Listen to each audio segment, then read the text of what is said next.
नाजरीन, मैं हूं बिस्मिल्लाह आफ्ताब आलम और आप देख रहे हैं उर्दू हिंदी नॉलेज चैनल। आइए, जो सिलसिला चल रहा था उसी में बात करते हैं। विज़न क्लास है और सबसे पहला सवाल देखिए। सवाल है, हुस्न वाई किस मसनवी का किरदार है? आपको याद रखना है। किरदार से मुतालिक एक अलग से वीडियो लेकर के आऊँगा।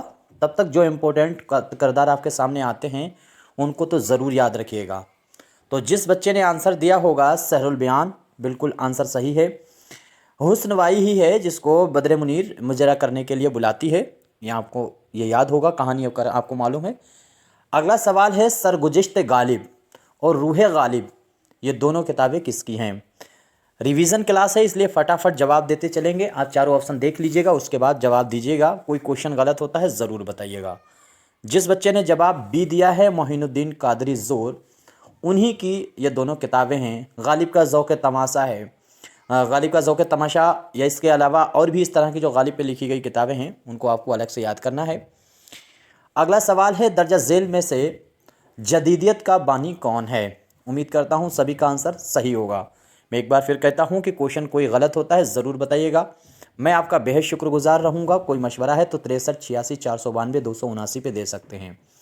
आपका आंसर सही होगा शमसुल रहमान फ़ारूक़ी। इनका नाम आपको याद रखना है, जदीदियत का इनको बानी माना जाता है। उम्मीद करता हूँ सभी का आंसर सही हुआ होगा। ज़्यादा से ज़्यादा प्रैक्टिस लगाते रहिए अभी, और आखिरी जब वक्त रह जाए 5-6 दिन 10 दिन का, तब आप प्रैक्टिस को कम करें, किताब को ज़्यादा करें। इस टाइम किताब थोड़ा सा कम रखें, 1-2 घंटा, लेकिन किताब पढ़ें ज़रूर। इतनी बात को आपको याद रखना है। अंजुमन पंजाब लाहौर के तहत पहला मुशायरा कब हुआ था? बहुत आसान सा सवाल है, इसके बारे में सारी चीज़ें मैं डिटेल से बता चुका हूँ। उम्मीद करता हूँ सभी का आंसर सही हुआ होगा। तो आंसर जिस बच्चे ने दिया होगा बी, उसका आंसर सही है।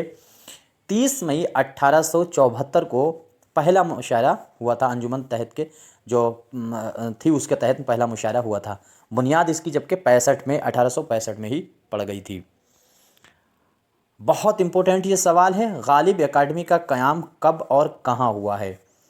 बहुत आसान सा सवाल है और बहुत इंपॉर्टेंट सवाल है। उम्मीद करता हूँ सभी का आंसर सही हुआ होगा। फटाफट जवाब देने की कोशिश कीजिए। और एक बात आपको बताता चलूँ कि ये सारे जो क्वेश्चन आपके सामने आते हैं, इनमें क्वेश्चन एक आध गलत होने के चांसेस इसलिए ज़्यादा होते हैं क्योंकि लिटरेचर उर्दू जो है लिटरेचर है, और लिटरेचर में ऐसी गलतियाँ हो जाना बहुत आसान सी बात होती है। हिस्ट्री का होता, पॉलिटिकल का होता, या और कोई सब्जेक्ट होता तो शायद ऐसी गलतियाँ ना हो। तो अकेले ही क्वेश्चन बनाते हैं, उनके आंसर भी मैं ही देता हूँ। और हर वीडियो में 3 क्वेश्चन या 2 क्वेश्चन ऐसे होते हैं जो पिछले पेपर में आए हुए हैं, लेकिन बाकी सारे क्वेश्चन मेरे अपने होते हैं। स्टैंडर्ड क्वेश्चन का ऐसा रखा जाता है जिसकी वजह से आपको अंदाज़ा ही नहीं लग पाता इसमें से आया हुआ क्वेश्चन कौन सा है और मैंने जो क्वेश्चन बनाए वो कौन से हैं। क्लियर नहीं हो पाता, इसीलिए मैं कहता हूँ कि ज़्यादा से ज़्यादा प्रैक्टिस कीजिए। तो 1969 आपको याद रखना है। 1969 1869 में गालिब का इंतकाल हुआ था, और उनके इंतकाल के 100 साल बाद इस एकेडमी का क़याम कायम की गई, और ये दिल्ली में हुआ है। और 1969 आपको सन याद रखना है। अब आपको सवाल का जवाब देना है कि गालिब नाम का रिसाला किस शहर से निकलता है। रिसालों की मैंने कहा था, एक बच्चे ने कमेंट किया था कि सर जो कॉल आते हैं उससे मुतालिक वीडियो लाइए। तो 1 या 2 वीडियो अगली ही वीडियो आई, उसने बच्चे ने बहुत रिक्वेस्ट किया है, बार बार उसका मैसेज आ रहा था। हालांकि मैं उसको लाने को था, टॉपिक को आगे चल के लाता, लेकिन वो वीडियो कल ही परसों आ जाएगी। आपने कहा है तो फिर उस टॉपिक को मेरा फ़र्ज़ है कि मैं आपके सामने रख पाऊँ। इसमें देखिए, आपका आंसर अगर डी है तो सही है। दिल्ली में ही से ही ये रिसाला निकलता है। और आसान बात यह है कि गालिब नाम का रिसाला जो है जो निकलता है वो दिल्ली में जो कायम हुई थी गालिब एकेडमी, उसी का यह रिसाला है। ये चीज़ भी आपको यहाँ से याद रहनी चाहिए। इसके बाद में अगला सवाल है, गालिब इंस्टीट्यूट गजट का क़याम कब और कहाँ हुआ है? तो गालिब इंस्टीट्यूट गजट का जो क़याम हुआ है वो आपको बताना है। तो कल जो वीडियो आएगी वो एक टॉपिक पे, पर्टिकुलर टॉपिक पे आएगी, और टॉपिक जो होगा वो होगा तनकीद और तहकीक, या इसके अलावा जो भी कॉल हैं एक दूसरे के लिए कहे गए इंपॉर्टेंट कॉल हैं, उन सारे के सारे कॉलों पर ही वीडियो आने वाली है। 1 या 2 वीडियो में पूरे इंपॉर्टेंट कॉल निपटा लेंगे, और उसी में मुझे उम्मीद है कि आपका पेपर से अगर कॉल पूछा जाएगा तो उतना ही काफ़ी है। सवाल आपका सही होगा। 1971 दिल्ली में इंस्टीट्यूट गजट का क़याम हुआ था। गालिब नामा रिसाला कहाँ से निकलता है? तो ये याद रखिएगा कि गालिब नामा रिसाला जो है वो निकलता था दिल्ली से, और ये रिसाला जो है वो इंस्टीट्यूट गजट जो गालिब के नाम से थी। ये जो ऊपर आप अभी आपने क्वेश्चन देखा था और उसी का रिसाला है। तो यहाँ से दोनों चीज़ें क्लियर हो गई हैं। अगर गालिब नाम का रिसाला पूछा जाए किसका है, तो आपको यह बताना है कौन किसका है, तो गालिब एकेडमी का है, ये चीज़ आपको याद रखना है। और अगर आपसे पूछा जाए गालिब नामा के नाम से किसका रिसाला है, तो गालिब इंस्टीट्यूट गजट जो दिल्ली में है कायम की गई थी 1969, इनका सन भी याद रखिएगा। इंस्टीट्यूट गजट जो है 71 में हुई है और गालिब एकेडमी जो है वो 1969 में हुई है। तो ये चीज़ आपको याद रखना है। उम्मीद करता हूँ अब क्लियर हो गया होगा। सवाल है मिराजी शमसुल उशाक, ये आपको याद रखना है। इसके बाद में है राजू कताल। इसके बाद ये दोनों जो हैं ये शायर हैं, दोनों का ताल्लुक़ किस दबिस्तान से किस दौर से है? आदिल शाही दौर के हैं, कुतुब शाही दौर के हैं, बहमानी दौर के हैं या फिर बीजापुर दौर के हैं? आपको ये भी क्लियर हो जाने चाहिए कॉन्सेप्ट कि कौन सा शायर किस दौर का था। बीजापुर का कौन है, इनकी अलग लिस्ट बनाइए, और बहमानी दौर का कौन है उसकी अलग बनाइए, और कुतुब शाही दौर की अलग बनाइए। तो इसमें जिस बच्चे ने आंसर दिया होगा बहमानी, उसका आंसर सही है। देखिए शाह राजू कताल हैं, इसके बाद में कामिल इसके बाद में प्यारे लाल कुरैशी बेदरी जो हैं वो भी बहमानी दौर के हैं। इसके बाद में जैसे अशरफ ब्याबानी हैं वो भी इसी दौर का है, ये आपको याद रहने चाहिए। गयासुद्दीन बंदा नवाज गेसु दराज हैं वो भी बहमानी दौर के हैं। तो इस तरह से आपको ये सब जो हैं वो याद रहने चाहिए। 6 तो ख़ास तौर से हैं जो याद रहने चाहिए बहमानी दौर के। अगला सवाल है तर्जुमा का फ़न और रिवायत। ये किताब है तर्जुमा का फ़न और रिवायत। आपको बताना है ये तसनीफ़ किसकी है, इसको मुरत्तिब किसने किया है। उम्मीद करता हूँ सभी का आंसर सही होना चाहिए। चारों ऑप्शन आपके सामने हैं, फटाफट जवाब देने की कोशिश कीजिए और सभी का आंसर एकदम बिल्कुल सही होना चाहिए। तो इसमें जिस बच्चे ने आंसर दिया होगा डी, उसका सही है। कमर रईस जो हैं उन्हीं ने तर्जुमा का फ़न और रिवायत के नाम से किताब को मुरत्तिब किया है। अगला सवाल है वजूदियत और तजरीदियत ख़याल को कौन सी तहरीक अहम समझी जाती है? तो कौन सी तहरीक है जो अहम समझती है वजूदियत और तजरीदियत ख़याल को? कौन सी तहरीक जो है वो सबसे अहम समझती है? किसको समझती है? तो वजूदियत और तजरीदियत को। उम्मीद करता हूँ सभी का आंसर सही होगा। तो जदीदियत याद रखिएगा, जदीदियत ऐसी तहरीक है जो वजूदियत और तजरीदियत ख़याल जो है उसको तहरीक को बहुत ही अहम समझती है। अगला सवाल है चरागों का धुआं किसकी लिखी हुई खुदनबिश्त है? उम्मीद करता हूँ सभी का आंसर सही होगा। थोड़ा सा जल्दी क्वेश्चनों को आज मैं बताता चलता हूँ क्योंकि आज क्वेश्चन थोड़े ज़्यादा हैं। क्योंकि उस बच्चे ने कहा है कि सर आप पहले ये वीडियो करा दीजिए जिसमें कॉल से मुतालिक सवाल पूछे जाते हैं और ऑब्जेक्टिव कराना। तो मैं इस पर मेहनत करूँगा और कल परसों वीडियो लेकर के आऊँगा। इसलिए मैं सोच रहा जितने क्वेश्चन है वो आज ही क्लियर कर दिए जाएँ, ये वाले इधर का जो प्रैक्टिस सेट है। उसके बाद ये कंटिन्यू चलता रहेगा ऐसे भी, और टॉपिक वाइज बातें होने लगेंगी। फिर रिसाले में भी बातें करेंगे। सारे रिसाले 4-5 शहर के हैं, बस उतने ही आपको याद रखना है। इंतज़ार हुसैन की ये खुदनबिश्त है चिरागों का धुआं, और जुस्तजू क्या है, ये 2 इसकी खुदनबिश्त हैं, दोनों आपको याद रखनी है। सवाल है शिबली को तारीख़ का मौलिम अव्वल किसने करार दिया है? बहुत आसान सा सवाल है, बहुत बार पूछा जाने वाला, तमाम एग्ज़ामों में लगातार पूछा जाने वाला ये सवाल है। तो जिसने आंसर दिया होगा बी उसका सही है। मेहदी अफ़ादी का नाम आपको याद रखना है। तारीख़ का मौलिम अव्वल जो है वो शिबली को करार दिया है। अगला सवाल है नोबेल गोदान में मज़दूरों की यूनियन का सदर कौन था? फटाफट जवाब देने की कोशिश कीजिए। एक बात मैं आपको और अर्ज़ कर दूं, मिर्ज़ा खुर्शीद का नाम आपको याद रखना है। उन्हीं वही जो है इसमें कैरेक्टर है गोदान में, और मिर्ज़ा खुर्शीद जो है वो मज़दूरों की यूनियन का सदर होता है। अगला सवाल है हाल ही की गज़लों में सेहतमंद अदबी शऊर है, ये कॉल किसका है? फटाफट जवाब देने की कोशिश कीजिए। मैं एक बार फिर से वो बात कहना चाहूँगा कि मैं कई बार कह चुका हूँ कि आपको सिर्फ़ और सिर्फ एग्ज़ाम निकालना है। एग्ज़ाम के पॉइंट ऑफ व्यू से जो क्वेश्चन टॉप के होने वाले हैं बस उसकी प्रैक्टिस कीजिए। आपको विद्वान नहीं बनना है। आपको अगर महिला हैं, लड़की हैं, तो आपको विदुषी नहीं बनना है। आपको दानिशवर बनने की बिल्कुल कोशिश नहीं करनी है। जो एग्ज़ाम में क्वेश्चन आ रहे हैं बस उसी के आसपास के क्वेश्चन पढ़ना है, बार बार रिवीजन करना है, पुराने क्वेश्चनों को बार बार देखिएगा और फिर प्रैक्टिस कीजिएगा। और 1 या 2 घंटे, 1 घंटा कम से कम, मिनिमम 1 घंटा तो कम से कम आपको बुक पलट करके देखनी चाहिए। जो भी बुक आपके पास हो, चाहे जीआई उर्दू कुछ भी हो। मेरी जब तक बुक आएगी तब तक आएगी, जब तक नहीं है तब तक जो बुक है उसे 1 घंटा आप देखते रहिए। सिर्फ 1 घंटा ही देख रहे हैं, बहुत है। वीडियो ज़्यादा से ज़्यादा अभी देखते रहिए। इसमें आपका आंसर क्या होगा? उम्मीद करता हूँ सभी का आंसर सही होने वाला है। आंसर आपका सही होगा आल अहमद सुरूर। आल अहमद सुरूर इसका आंसर होने वाला है। ये कॉल आपको ऐसे ही रट जाना है। अगला सवाल है, माबाद जदीदियत का बानी कौन है? देखिए, जदीदियत का तो शमसुल रहमान फ़ारूक़ी था, तो यहाँ पे शमसुल रहमान फ़ारूक़ी का तो आंसर होगा ही नहीं, पक्का। इसको 100% काट दीजिए। जिस बच्चे ने आंसर फर्स्ट दिया है उसका सही है, गोपी चंद नारंग आपका आंसर सही होने वाला है। इन वीडियो के बाद में टॉपिक वाइज वीडियो आती रहेंगी और उसमें हम लोग कवायद की भी बात करेंगे। कवायद का पोर्शन छूट रहा है, कम से कम 100 से लेकर के 200 तक क्वेश्चन जो बुक में लाने को हो उसमें भी आपके सामने दे देंगे क्वेश्चन, और साथ ही साथ में ये जो है यहाँ पर भी प्रैक्टिस उनकी करा देंगे। तो इसमें आंसर आपका किसका सही है? फ़िक्र नज़र जो है वो आपको बताना है, रिसाला कहाँ से निकलता है। आसान सा सवाल है, जिस बच्चे ने अलीगढ़ दिया है उसका आंसर सही है, सी आंसर आपका सही होने वाला है। फ़िक्र नज़र आपको याद रखना है। आगे है, कौमी कौंसिल बराए फ़रोग़ उर्दू ज़बान का क़याम कब और कहाँ हुआ? आसान सा सवाल है, इम्पोर्टेंट सवाल है। अभी गजट इंस्टीट्यूट जो गालिब के नाम से था उसकी बात हो चुकी है, और साथ साथ में गालिब एकेडमी की बात हो चुकी है।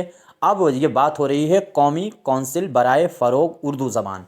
This is most important question है। तो इसमें आपका आंसर क्या सही होने वाला है? इसमें भी आपका आंसर जो सही होगा वो फर्स्ट ही आंसर सही होगा। दिल्ली में भी इसका क़याम हुआ, लेकिन 96 में। तो गालिब एकेडमी कब आई है? 69 में। इंस्टीट्यूट गजट गालिब के नाम से जो आई है वो कब आई है? तो वो आई है 71 में। और अगर पूछा जाए कौमी फ़रोग़ कौंसिल ज़बान जो आई है, ये 1996 में आई है, दिल्ली में ही। और तीनों का क़याम जो है दिल्ली में ही कायम की गई। आगे फ़िक्र तहक़ीक़ आपको याद रखना है, ये रिसाला है, और उर्दू दुनिया, ये दोनों आपको मालूम है। ये दोनों रिसाले किसके हैं? बहुत आसान सा सवाल है। आपके सामने 4 ऑप्शन है, आपको इसी में से जवाब देना है। फटाफट जवाब देने की कोशिश कीजिए। उम्मीद करता हूँ सभी का आंसर सही हुआ होगा। देखिए, क्वेश्चन आपको अगर नहीं दिखता है तो कमेंट ज़रूर किया कीजिए। तो इसमें आपका आंसर होगा फर्स्ट सही आंसर, कौमी कौंसिल बराए फ़रोग़ उर्दू ज़बान। इन्हीं के ये दोनों रिसाले हैं, फ़िक्र और तहक़ीक़। अब अगर ये पूछ लिया जाए कहाँ से निकलता, तो जाहिर सी बात है, जब ये कौंसिल जो है दिल्ली में है तो दोनों रिसाले भी दिल्ली के होंगे। तो फ़िक्र और तहक़ीक़ और उर्दू दुनिया दोनों रिसाले जो हैं वो कहाँ के हैं? तो दिल्ली के हैं। अगला सवाल है, किस इदारे का पहले नाम उर्दू ब्यूरो था? तो उर्दू ब्यूरो जो है वो पहले किसका नाम था, किस इदारे का था? चारों ऑप्शन आपके सामने है, फटाफट जवाब देने की कोशिश कीजिए। मैं जो कह रहा हूँ उस बात को सीरियस लीजिए। आपको होशियार बनने की, विद्वान बनने की बिल्कुल नहीं है। कुछ लोग आपको महान आत्माएं जो हैं वो यूट्यूब पे बताएंगी। तारीख़ ज़बान उर्दू पढ़ लीजिए, राम बाबू सक्सेना की ये किताब पढ़ लीजिए, गज़ल एक मुताला ये पढ़ लीजिए। पर्टिकुलर एक एक टॉपिक पर पूरी बुक बता देंगे, 300 400 पेज की। तुम क्या, तुम्हारा ख़ानदान क्या, तुम्हारी नस्लें कभी एग्ज़ाम नहीं निकल पाएंगे अगर ऐसा कर रहे हो। इतना ना किसी के पास टाइम है और ना ही इतना बकवास पूछी जाती है। कुछ ही चंद टॉपिक हैं जिनको घुमा फिरा करके पूछा जा रहा है, उन्हीं को आपको कवर करना है। उम्मीद करता हूँ सभी का आंसर सही हुआ होगा। इसमें आंसर आपका सही होने वाला है सी, जो कौमी कौंसिल बराए फ़रोग़ उर्दू ज़बान है, इसका पहले नाम जो है उर्दू ब्यूरो था। ये चीज़ आपको याद रखना है, भूलना नहीं है, हर कीमत पे याद रखना है। अगला सवाल है, बुरहानुद्दीन जानम, अमीनुद्दीन आला, रुस्तमी, मुकीमी, मलिक खुशनूद। जो इम्पोर्टेंट्स नाम है वो मैंने आपके सामने रख दिए हैं, प्रैक्टिस के साथ साथ आपको ये याद हो जाएं। और हसन शौक़ी, मिनिमम इतने नाम आपको याद रहने चाहिए। इनका ताल्लुक़ किस दौर से है? तो आसान सी बात है, इनमें से किसी भी एक का दौर अगर आपको मालूम है तब भी आप बता सकते थे कि यह आंसर सही आपका हो जाता। आपका आंसर सही होगा आदिल शाही दौर। याद रखना, आदिल शाही दौर का दूसरा नाम बीजापुर भी आ सकता है, और गोलकुंडा का दूसरा नाम कुतुब शाही दौर है, या कुतुब शाही का दूसरा नाम गोलकुंडा है। ये चीज़ आपको नहीं भूलनी है। उम्मीद करता हूँ सभी का। ये बुरहानुद्दीन जानम जो है वो बहमनी दौर में धोखे में मत लगा देना। अगला सवाल है, राम बाबू सक्सेना। राम बाबू सक्सेना ने गुबार खातिर को किस सन में तरतीब दे करके शाया किया है? तो किस तरतीब दे करके शाया किया है? उम्मीद करता हूँ सभी का आंसर सही होने वाला। मैं आपको बताऊँ, बड़ी रोचक एक बात है। जब हम एमए कर रहे थे और एमए में मुझको जो एक मैम पढ़ाती थी, उनका नाम मैं लेना ज़्यादा सही नहीं समझ रहा, वो कम से कम 8 से 10 बार नेट के एग्ज़ाम में बैठ चुकी थी। किताबें उनके पास इतनी थी कि लाइब्रेरी क्या उनके सामने वैल्यू रखेगी। कम से कम 1000-2000 तो उनके पास किताबें थी और बहुत स्टडी करती थी। और मैं फर्स्ट ईयर में था, एमए के फर्स्ट ईयर में। ये बात है 2018 और सॉरी 19 के फर्स्ट सेशन या जून की। और हमने भी फॉर्म उसी टाइम डाला हुआ था, हम एमए में ही थे। तो वो बहुत हंसी और मजाक उड़ाती थी कि अरे ऐसे इतनी चुटकियों में नहीं निकल जाएगा, आसान नहीं है, बेवकूफ़ी कर रहे हो, आप एमए कीजिए उसके बाद पढ़िए। और वो एमए, मज़ेदार बात ये, खुदा का शुक्र 6 साल हो गए, वो आज तक नेट नहीं हो पाई हैं। और मैं पिछले लगातार 4 बार नेट हो चुका। और उसी साल हो गया था जिस साल उन्होंने ये बात कही थी, जब हम एमए में थे।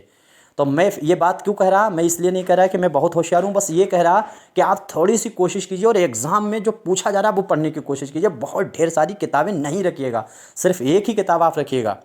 घुमा फिरा करके सारी किताबों में एक ही चीज़ लिखी होती है, थोड़ी बहुत एक आध चीज़ें इधर उधर की होती हैं। और वो अगर जो इधर उधर की होती है वो अगर आपसे नहीं सही हुई तो दूसरे से भी नहीं होगी। राम बाबू सक्सेना ने गुवारे खातिर को किस सन में तरतीब दे करके शाया किया है? इसका जवाब आपको देना था। आंसर आपका सही होगा 1967। और इससे ज़्यादा मज़ेदार बात यह है कि वो रोज़ मेरी रेगुलर वीडियो देख रही हैं, शायद इस वीडियो को देख रहे हैं, तो उनसे मैं माजरत भी चाहता हूँ। सॉरी मैम, लेकिन मेरी तरफ से ये बात जो निकली है वो सत्यता है। आप जितनी सच्चाई से जल्दी वाकिफ़ हो जाएंगे उतनी रास्ता आसान है। अब आपको सवाल का जवाब देना है। नई बीवी मुंशी प्रेमचंद का है अफसाना, याद रखिए। नई बीवी, बदनसीब माँ, ये दोनों अफसाने जो हैं वो कितने हिस्सों पर मुश्तमिल हैं? ऐसे सवाल बन जाते हैं कि कौन सा अफसाना, जैसे शुआए उम्मीद नज़्म है इकबाल की, वो कितने हिस्सों पे मुश्तमिल है? तो वो 3 हिस्सों पर है। इस तरह की नज़में कितने हिस्सों पे हैं और नावल कितने हिस्सों पे हैं, और साथ साथ में कौन सा अफसाना कितने हिस्सों पे? ख़ास तौर से मुंशी प्रेमचंद के ही ऐसे अफसाने हैं। तो 5 हिस्से आपको याद रखिएगा, बदनसीब माँ और साथ साथ में नई बीवी, ये दोनों अफसाने 5 हिस्सों पर हैं। फटाफट जवाब दीजिए और याद भी रखिएगा। मगरबी हिंद की वो कौन सी बोली है जो ऊ का लहजा नहीं रखती है? उम्मीद करता हूँ ऊ का लहजा और आ का लहजा रखने वाली मगरबी हिंदी की मिलाकर के 5 बोलियां हैं। तो आ वाला अगर याद है तब भी आप बता देंगे, ऊ वाला अगर पोर्शन याद है तब भी बता देंगे। तो यहाँ पे ऊ का लहजा कौन सी नहीं रखती है? याद रखिए, खड़ी बोली और हरियाणवी, ये दोनों जो हैं वो मगरबी हिंद की बोली हैं, लेकिन दोनों आ का लहजा रखती हैं, ऊ का लहजा नहीं रखती। लेकिन ब्रज भाषा, कन्नौजी, बुंदेली, ये तीनों जो हैं वो ऊ का लहजा जो है रखती हैं। अगला सवाल है, मेहतरानी किसकी लिखी हुई नज़्म है? देखिए, खूब प्रैक्टिस कीजिए, मैं कई बार कह चुका हूँ, कोई क्वेश्चन गलत होता है ज़रूर ज़रूर ज़रूर बताया कीजिएगा। और दूसरी चीज़ है कि आप चाहे प्रैक्टिस यहाँ करें या दूसरे चैनल पर करें, कहीं भी करें, मतलब प्रैक्टिस आपको करना चाहिए। और बुक भी आपको पढ़नी है, लेकिन ज़्यादा नहीं। आपके पास 1 बुक हो या 2 बुक हो, 2 से ज़्यादा आपके पास बुक नहीं होनी चाहिए, नहीं होनी चाहिए। बहरहाल मेरा अपना जो पर्सनल नज़रिया है, पिछले 7 साल से यूट्यूब पे मैं पढ़ा रहा, जब से ही पढ़ा रहा, जब से मैं पहली बार नेट हुआ था। मेरा एमए बाद में हुआ है, मेरा नेट पहले हुआ है। और उसी के साथ साथ में मैं डिग्री कॉलेज में असिस्टेंट प्रोफेसर के पद पे पढ़ाने लगा। अब इसमें आपका आंसर जवाब देना है फटाफट। उम्मीद करता हूँ सभी का आंसर सही हुआ होगा। जोश मलिहा वादी की लिखी हुई नज़्म है, ये आपको याद रखना है। उम्मीद करता हूँ सभी का आंसर सही हुआ होगा। और एक चीज़ याद रखिएगा जोश मलिहा वादी के बारे में, कि जोश मलिहा वादी को जदीद मरसिया का बानी माना जाता है। इन्हीं ने जदीद मरसिया की बुनियाद 1918 में डाली थी। अगला है, कलीमुद्दीन अहमद की तनकीद पर किसका असर नज़र आता है? बहुत आसान सा सवाल है और उन्हीं का असर नज़र आता है जो इनके उस्ताद हैं। तो इसमें उम्मीद करता हूँ आपका आंसर सबका सही हुआ होगा। आपको याद रखना है, F.R. लेविस का नाम आपको याद रखना है। इनकी तकदीर कलीमुद्दीन अहमद ने कहा था कि मुझको जो है लेविस जो हैं उन्होंने नक्काद बना दिया। इसके बाद में अगला सवाल देखिए, दर्जा झेल में से कौन सा मजमुआ 1937 में शाया हुआ? बहुत से मजमुए शाया हुए हों, 1937 में दर्जा झेल में से बताना है कौन सा है। फटाफट जवाब देने की कोशिश कीजिए। उम्मीद करता हूँ सभी का आंसर सही होगा। तो आपका आंसर सही हुआ होगा चंद हम असर। किसका है? तो खाकों का मजमुआ है, मौलवी अब्दुल हक का। दर्जा झेल, यहाँ पे झेली गलत लिख दिया। दर्जा झेल में से कौन सा शायर शख्सी मरसिया लिखने में माहिर है? उम्मीद करता हूँ सभी का आंसर सही हुआ होगा। दो शायर शख्सी मरसिया के लिए आपको रट जाने चाहिए। एक तो आपका सामने नाम दिख रहा है जो इसका आंसर है चकवस्त। सबसे ज़्यादा शख्सी मरसिया लिखने का काम चकवस्त ने किया है। बहुत इंपॉर्टेंट और बहुत अच्छे अच्छे इन्होंने शख्सी मरसिया लिखे हैं। इनका नाम आपको हर हाल में याद रखना चाहिए और इसके बाद में जो है वो हाल ही का नाम आपको याद रखना चाहिए शख्सी मरसिया में। चंद्रबदन महियार किसकी लिखी हुई मसनबी है? इंपॉर्टेंट है और आसान भी है। फटाफट जवाब देने की कोशिश कीजिए और कमेंट ज़रूर किया कीजिए कोई क्वेश्चन डाउट होता है।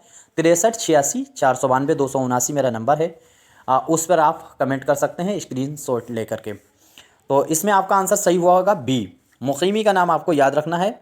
मुकीमी जो है वो आंसर आपको याद रखना है। मुकीमी जो है इसका आंसर बिल्कुल सही होने वाला है। ज़ख्म नावल जो है उसका मुसन्निफ़ कौन है? बहुत आसान सा सवाल है और उम्मीद करता हूँ इसमें आंसर जो सही होने वाला है वो है इलियास अहमद गद्दी। ज़ख्म है, मरहम है और फायर एरिया है, ये सारे नावल जो हैं वो इलियास अहमद गद्दी के हैं। लक्ष्मण रेखा इनकी बहुत ही मशहूर खुदनविश्त है, याद रखना चाहिए। अगला सवाल है क़ुर्रतुल ऐन हैदर के मज़ामीन का मजमुआ दास्तान अहदे गुल को किसने मुरत्तिब किया है? फटाफट जवाब देने की कोशिश कीजिए और उम्मीद करता हूँ सभी का आंसर सही हुआ होगा। आपका आंसर सही हुआ होगा सलीम फ़र्खी का नाम आपको याद रखना है और ये पूछा जाता रहता है क्वेश्चन, इसलिए आपको याद रखना है क्वेश्चन को। नाम देव माली किसका लिखा हुआ खाका है? तो ये खाका किसका है? जो अभी चंद हम असर मैंने ज़िक्र किया है ऊपर, उसी में शामिल ये खाका है और ये है मौलवी अब्दुल हक का। यहाँ से आंसर आपका सही हुआ होगा बी। अगला सवाल है कलमा की कुल कितनी किस्में होती हैं? जो कलमा है उसकी कुल कितनी किस्में हैं? तो इसमें कुल कितने हैं? 5। कलमा की आपको किस्में याद रखनी चाहिए कितनी हैं? तो 5 किस्में होती हैं कलमा की। दर्जा झेल में से किसकी लिखी हुई मसनबी का नाम रिजवान शाह रूह अफ़ज़ा है? बहुत इंपॉर्टेंट है, ये पूछा जा सकता है। ये मसनबी आपको हर हाल में याद रखनी चाहिए। तो इसमें जिस बच्चे ने आंसर अपना दिया होगा फ़ाइज़ दहलवी, उसका आंसर सही होने वाला है। शुमाली हिंद का पहला साहिब दीवान शायर फ़ाइज़ अहमद दहलवी। उर्दू का पहला साहिब दीवान शायर कुली कुतुब शाह। इस्मत चुग़ताई का पहला अफसाना यहाँ पे गलत, अफसानवी मजमुआ कौन सा है? ये सही कीजिए पहले, इसका फटाफट जवाब देना है। उम्मीद करता हूँ सभी का आंसर सही होना चाहिए। इसमें आंसर सभी का सही हुआ होगा कलियाँ। ज़िद्दी क्या है? तो इनका पहला नावल है और यहाँ पे क्या पूछा गया है? पहला अफसानवी मजमुआ। बाकी आपको याद रखना ये चारों तसानीफ़ जो हैं वो हैं इसी की, इस्मत चुग़ताई की। अगला सवाल है प्रेमचंद ने रिसाला हंस को कहाँ से निकाला था? रिसाला हंस जो है वो मुंशी प्रेमचंद का रिसाला कहाँ से निकल रहा था? देखिए क्वेश्चन आपको पसंद आते हैं तो लाइक कर सकते हैं, नहीं पसंद आते तो डिसलाइक कर सकते हैं। और अगर वीडियो देखना है तब आपको सब्सक्राइब करना है चैनल को, वरना सब्सक्राइब नहीं करना है। चैनल को मैं चीख चिल्ला करके नहीं कह सकता कि आप सब्सक्राइब कीजिए, आपकी मर्ज़ी है, किया करें ना करें, लेकिन आपको याद रखना देखना हो तभी कीजिए, वरना बिल्कुल नहीं कीजिएगा। बहुत चैनल है, बहुत अच्छा पढ़ा रहे, आप उनकी वीडियो देख सकते हैं। इसमें आपका आंसर सही होने वाला है 1930 बनारस जो है वो आपका आंसर बिल्कुल सही होने वाला है और आंसर जो है वो बनारस होगा और 1930 होगा, ये चीज़ भी आपको नहीं भूलना है। अगला सफ़रनामा जापान चलो में कुल कितने उन्वान हैं? बहुत बार इस पर हम बात कर चुके हैं तो इसलिए ये बिल्कुल आपको रट गया होगा। आपका आंसर सही होगा बी, 15 हैं इसमें उन्वान। और इस आवाज़ ख़राबे में खुद नविश्त है उसमें बाप भी 15 हैं, ये चीज़ भी आपको याद रखना चाहिए। और ख्वाब बाकी हैं उसमें 7 उन्वान है, ये चीज़ भी आपको याद रखनी चाहिए। एक चादर मैली सी है उसमें ये 11 हैं बाप, तो वो भी आपको याद रहना चाहिए। बस्ती जो है उसमें भी 11 हैं, ये भी आपको याद रखना चाहिए। और साथ ही साथ में एक नावल है फिरदौस वरी, उसमें 9 है बाप, ये भी आपको याद रहना चाहिए। अगला सवाल है इस्मत चुग़ताई का नावल ज़िद्दी किस सन में शाया हुआ? मैंने अभी कहा था ज़िद्दी जो है वो पहला ही नावल है। तो सभी का आंसर सही हुआ होगा और आंसर आपका सही होगा बी, 1941 में। देखिए कल वीडियो ज़रूर देखिएगा और ये वीडियो उन सभी साथियों को शेयर कीजिएगा जो उर्दू जानते हैं, उर्दू किसी एग्ज़ाम की तैयारी कर रहे हैं। आपको याद रखना चाहिए, उनको भेजना चाहिए, अगर उनको फ़ायदा होता है तो बहुत अच्छी बात है। और कल परसों जो वीडियो होने वाली है वो वीडियो मैंने कहा है कि नक्काद और उनके कॉल, साथ ही साथ में जो भी कॉल है अलग किसी से मुतालिक, किसी से कहे हुए कॉल, उसी पर वीडियो होने वाली है। इम्पोर्टेंट वीडियो होगी बहुत, और फिर आपके कॉल वाला जो कॉन्सेप्ट है वो क्लियर हो जाएगा, एक आपका टॉपिक क्लियर हो जाएगा। तो इसमें आपका आंसर क्या होगा? अमीर खुसरो जो है उसको सुल्तानुल हिंद के लक़ब से किस बादशाह ने नवाजा था? तोताए हिंद भी इसे कहा जाता है, और 1213 में इनकी पैदाइश हुई है। अलाउद्दीन खिलजी का नाम आपको याद रखना चाहिए। अलाउद्दीन खिलजी जो हैं उनका ये दरबारी शायर है अलाउद्दीन खिलजी का। और सॉरी, यहाँ पे अलाउद्दीन खिलजी का ये दरबारी शायर तो है, ये पक्की बात है, दरबारी शायर है, लेकिन इसे जो लक़ब दिया गया है वो दिया गया है जलालुद्दीन खिलजी। ये चीज़ कन्फ्यूज़ मुझे देखो हो गई। जलालुद्दीन खिलजी है उसने तो लक़ब दिया है, और अलाउद्दीन खिलजी का ये दरबारी शायर है। अगला सवाल है, ऐसी नस्र को क्या कहते हैं जिसमें वज़न ना हो मगर आखिरी लफ्ज़ में काफ़िया हो? तो ऐसी नस्र को क्या कहेंगे? तो मुकफ़ा का मतलब होता है काफ़िया को इकट्ठा कर करके अपनी बात को कहना। ख़ास तौर से इसी मुकफ़ा का अंदाज़ जो है वो फसाना अजाई में भी इस्तेमाल हुआ। तो आपका आंसर सही होने वाला है सी। जिस बच्चे ने आंसर दिया है उसका आंसर बिल्कुल सही है। अगला सवाल है, दर्जा झेल में से किस शायर को हज़ल गो शायर माना जाता है? आसान सा सवाल है, इम्पोर्टेंट सवाल है, सभी का आंसर सही होना चाहिए। जिस बच्चे ने आंसर दिया होगा जाफ़र जटली, उसका आंसर बिल्कुल सही होगा। मैंने कहा था जो जाफ़र जटली हैं, किस मुग़ल बादशाह ने इनको कत्ल करा दिया था? देखिए कौन बच्चा जवाब देगा। मैंने कई बार इसको पूछा है लेकिन कोई जवाब नहीं दे पाता है, या तो आप गौर से नहीं देखते हैं या फिर तैयारी आपकी सच में बहुत कम है। हेनरी टेलर जो हैं उनका ताल्लुक़ किस इदारे से है? कई बार इसको भी मैंने बताया कि सारे जो दिल्ली कॉलेज के इसातिजा हैं अंग्रेज़, उनके नाम आपको प्रिंसिपलों के नाम याद रखने चाहिए, और जो प्रोफेसर पढ़ा रहे थे इसातिजा इसमें फोर्ट विलियम कॉलेज के, उनको नाम आपको याद रखना चाहिए। तो मिस्टर टेलर अगर नाम आता है तो आप आंसर लगाएंगे दिल्ली, और हेनरी टेलर अगर नाम आता है तो आपका आंसर सही होगा फोर्ट विलियम कॉलेज। ये कन्फ्यूज़न नहीं होनी चाहिए। अगला सवाल है, अकबर इलाहाबादी आखिरी वक्त में किस ओहदे पर फाइज थे? बहुत इन्होंने ओहदे हासिल किए हुए थे, वकील भी रहे, फिर जुडिशरी के अधिकारी भी रहे, मजिस्ट्रेट भी रहे, और आखिर में ये जो इनके पास जो पद था तो वो आपको याद रखना चाहिए, जज वाला आपको याद रहना चाहिए। आखिरी में जो इंतकाल हुआ था तो ये जज के ओहदे पर थे। आपका आंसर सही होगा सी। अगला सवाल है, इंतखाब यादगार 1973 में किसका लिखा हुआ तज़किरा है? इंतखाब यादगार इम्पोर्टेंट है, याद रहना चाहिए। तो उम्मीद करता हूँ सभी का आंसर सही हुआ होगा। इसमें जो आंसर सही होगा वो अमीर मीनाई का होगा। अमीर मीनाई को आपको नहीं भूलना है, दबिस्तान रामपुर के शायरों में से एक हैं। अफसानवी मजमुआ है मंजिल किसका लिखा हुआ है? बहुत इंपॉर्टेंट अफसानवी मजमुआ है, और इसका जवाब आपको देना है। फटाफट जवाब दीजिएगा। मैं एक बार फिर वही बात को रिपीट करना चाहूँगा कि आप जो है अपने सोर्स जो हैं उनको बहुत सीमित कीजिए। कोई एक चैनल को लगातार आप पढ़िए, वीडियो देखिए। जो बाज़ार लगी हुई है इस बाज़ार में ग्राहक ना बनिए, उस दुकान का ग्राहक मत बनिए। आपको एक कोई चैनल आपको अच्छे से पकड़ लेना है, प्रैक्टिस करते रहना है, और एक कोई बुक या 2 बुक बस वो पढ़ना है। बाकी आपने जो नोट्स बनाए हैं उनका रिवीजन करना है। इसके अलावा आपको कुछ भी नहीं करना है। बाकी जो टॉपिक्स आपको नहीं आते हैं, मुश्किल लग रहे हैं, उनके ही नोट्स बनाएं, बस इसके सिवा कुछ ना करें। ये मिथ्यावाद में बिल्कुल ना पढ़ें कि ये किताब पढ़ लेंगे वो किताब पढ़ लें। आप विद्वान हो जाएंगे, जानकारी आपको हो जाएगी, लेकिन आपसे एग्ज़ाम नहीं निकलेगा। आप आदी हो जाएंगे किताबों के, लेकिन एग्ज़ाम के आदी नहीं हो पाएंगे।